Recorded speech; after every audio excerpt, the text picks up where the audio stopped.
Storytime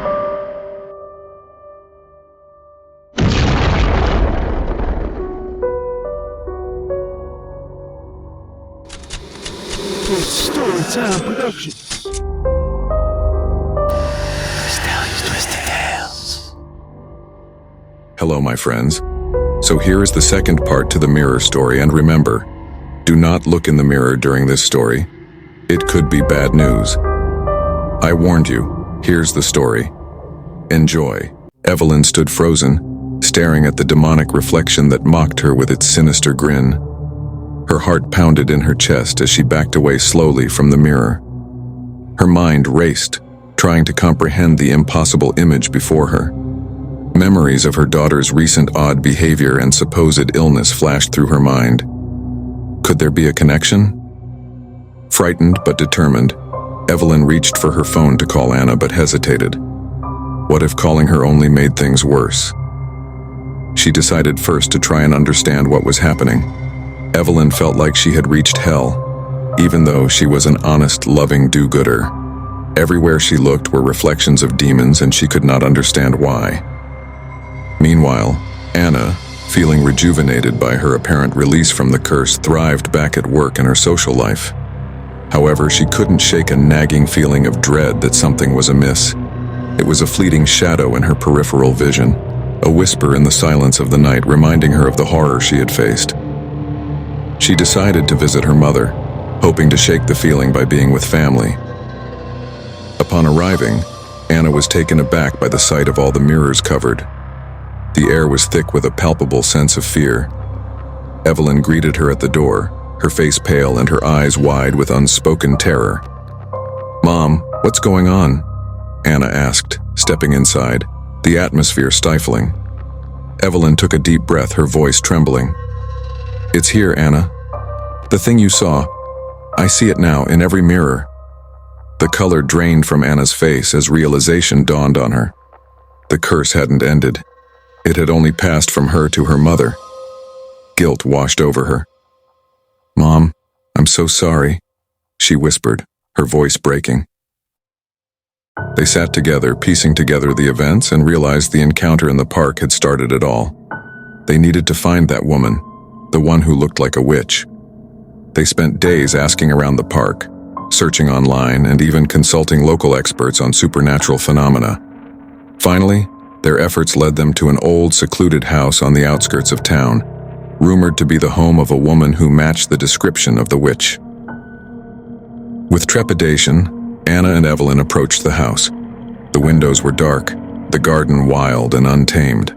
They knocked, and the door creaked open to reveal the old woman with tangled hair and piercing eyes. "You've returned," she croaked, her voice as rough as gravel, a knowing look in her eyes.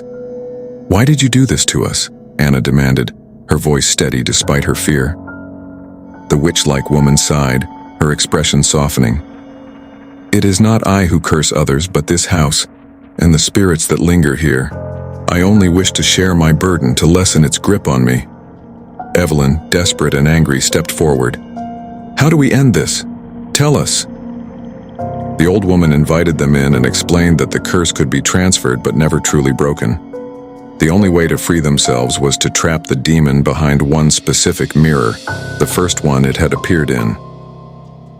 Anna remembered the mirror in her bathroom where she had first seen the demon. They returned to Anna's house with a plan. The old woman had given them instructions for a ritual that would seal the demon inside the mirror. They prepared candles, inscriptions, and a concoction of herbs to line the mirror's edges. As night enveloped the world outside, they began the ritual. Evelyn recited the incantations as Anna spread the concoction around the mirror. The air grew colder, the house groaning under the weight of the growing supernatural energy. Then, with a final chant and the snuffing of the last candle, everything stopped. The house fell silent. Cautiously, Anna approached the mirror and pulled off the cover. Her reflection stared back at her, normal and unmarred by demonic features. The same was true for Evelyn when she checked another mirror. Relieved yet exhausted, they thanked the old woman, who had quietly slipped away, perhaps back to her own cursed existence. The weight of the curse was lifted, but the shadows of the experience lingered. Anna and Evelyn knew they were forever changed. The mirrors in their homes remained mostly covered, a reminder of the fragility of reality and the proximity of other darker worlds. They were free from the curse, but they knew somewhere, in the depths of a forgotten mirror, a demon waited, trapped but always hungering for release. As autumn returned year after year, bringing with it the crunch of leaves underfoot and the whisper of the cold wind, Anna and Evelyn remembered the curse. They lived their lives fully, but always with a careful eye on the reflections around. Haha. I bet a good portion of people looked in the mirror, and if you're still here, I'm glad you're safe, and to those that didn't make it, I did warn you. Anyway, hope you enjoyed and subscribe if you have not already. Smash those like buttons and share anywhere and everywhere. It is much appreciated. Got lots coming out, so watch for those, and as usual, my friends, I will see you on the dark side. Sweet nightmares.